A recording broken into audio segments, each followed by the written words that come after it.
Bismillahirrahmanirrahim. Assalamualaikum warahmatullahi wabarakatuh.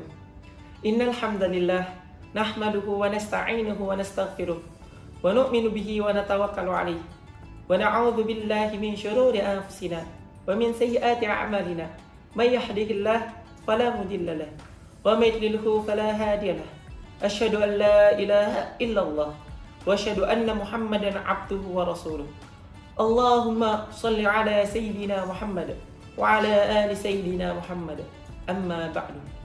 Sobat inspiratif yang dimuliakan oleh Allah Subhanahu wa taala, pertama-tama marilah kita panjatkan puji syukur kita kepada Allah Subhanahu wa taala yang mana Allah telah banyak memberikan kepada kita rahmat sehingga kita masih diberikan kesempatan untuk beribadah kepada Allah Subhanahu wa taala.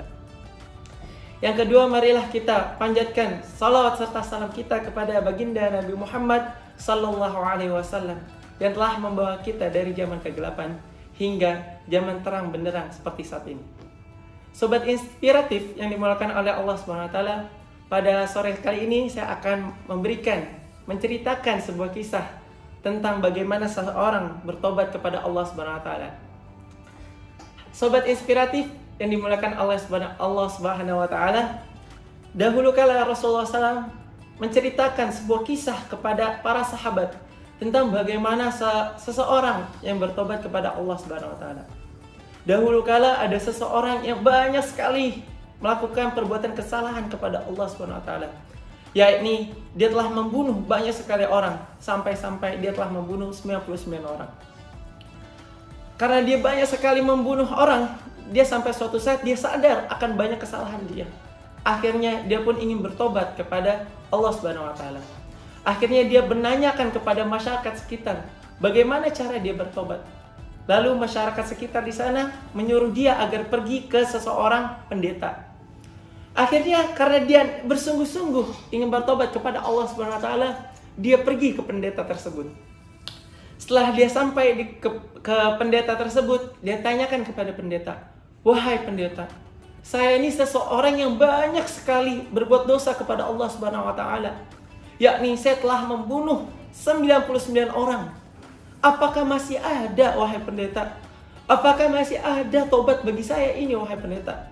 Lalu pendeta itu pun menjawab kepada seorang tadi, "Tidak ada lagi tobat untuk kamu, tidak ada lagi maaf untuk kamu, tidak ada lagi kesempatan untuk kamu." Lalu karena pemuda yang tadi kesal, akhirnya pemuda tadi membunuh pendeta tadi. Lalu sempurnalah 100 orang yang telah dia bunuh. Tetapi dia tidak pernah menyerah bertobat kepada Allah Subhanahu wa taala. Dia tetap mencari bagaimana cara dia tetap bertobat kepada Allah Subhanahu wa taala. Sampai suatu saat akhirnya ada seseorang yang menyuruh dia untuk pergi kepada alim ulama di suatu tempat. Lalu dia pergi kepada alim ulama tersebut. Setelah dia sampai kepada alim ulama tersebut, ditanyakan, "Wahai ulama, saya ini seseorang yang telah banyak berbuat dosa kepada Allah Subhanahu wa taala. Yakni saya telah membunuh 100 orang. Wahai ulama, apakah masih ada kesempatan bertobat untuk saya?" Kata pemuda tadi. Lalu ulama tadi menjawab kepada pemuda itu, "Wahai pemuda, janganlah engkau menyerah dari rahmat Allah. Apa yang menghalangi engkau dengan tobat Allah? Tidak ada. Allah masih ingin mengampuni engkau, wahai pemuda."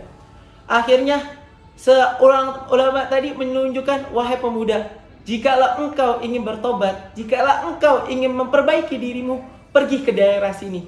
Karena di daerah situ engkau akan banyak menemui orang yang beribadah kepada Allah Subhanahu wa taala. Dan jangan kembali kepada daerahmu yang lama. Karena daerahmu yang lama banyak orang yang berbuat maksiat. Lalu pergilah engkau ke daerah tersebut dan menyembahlah Allah bersama mereka." Akhirnya pemuda tadi yang banyak dosa tadi, karena dia ingin bersungguh-sungguh bertobat kepada Allah Subhanahu wa taala, dia pun pergi ke negeri ke daerah yang ditunjukkan oleh ulama tadi. Dia menyusuri jalan-jalan. Sampai di pertengahan jalan, Allah matikan dia. Setelah dia mati, turunlah 2 malaikat dari langit kepada dia, yakni malaikat rahmat dan malaikat azab. 2 malaikat ini berdebat. Mereka berdebat untuk siapa yang mengambil jasad, untuk siapa yang mengambil roh dari orang yang tadi. Berdebat. Kata malaikat rahmat kepada malaikat azab, "Aku ingin mengambil orang ini. Karena orang ini sudah bersungguh-sungguh. Karena orang ini sedang datang kepada Allah dengan perasaan apa? Sedang perasaan bertobat kepada Allah Subhanahu wa taala. Akan tetapi kata malaikat azab, "Jangan. Aku saja mengambil. Aku ingin mengambil dia."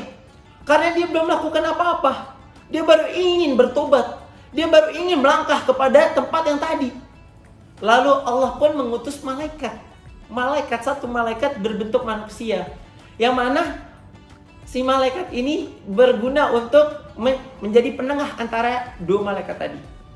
Lalu malaikat ini berpendapat kepada dua malaikat, "Wahai kedua malaikat, marilah diukur antara jarak si jasad tadi dengan jasad kota sebelumnya dan jasad tadi dengan jasad kota setelahnya.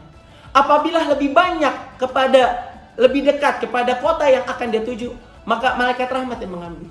Apabila dia lebih dekat kepada kota sebelumnya, maka malaikat azab yang mengambil."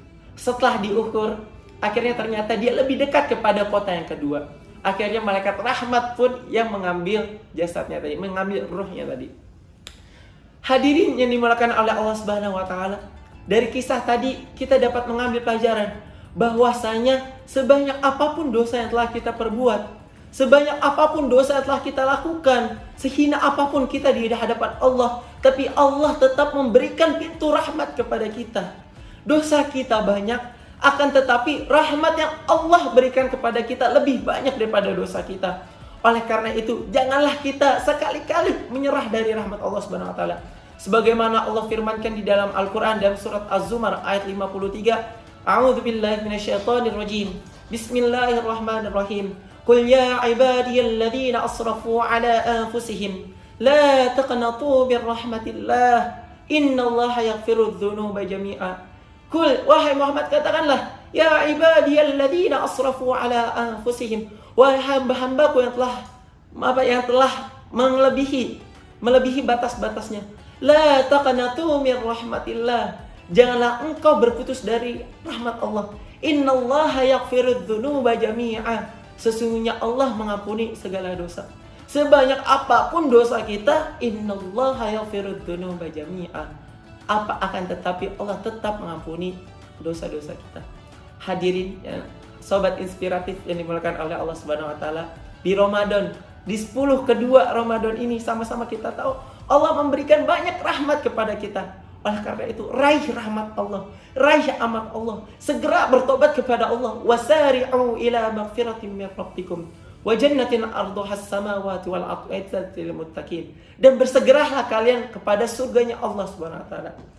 Mungkin hanya ini saja cerita dan dapat saya sampaikan. Kurang lebihnya mohon maaf. Semoga menjadi manfaat bagi kita semua dan semoga menjadi penerang dan penyemangat bagi kita semua. Syukran wabillahi taufiq hidayah. Wassalamualaikum warahmatullahi wabarakatuh.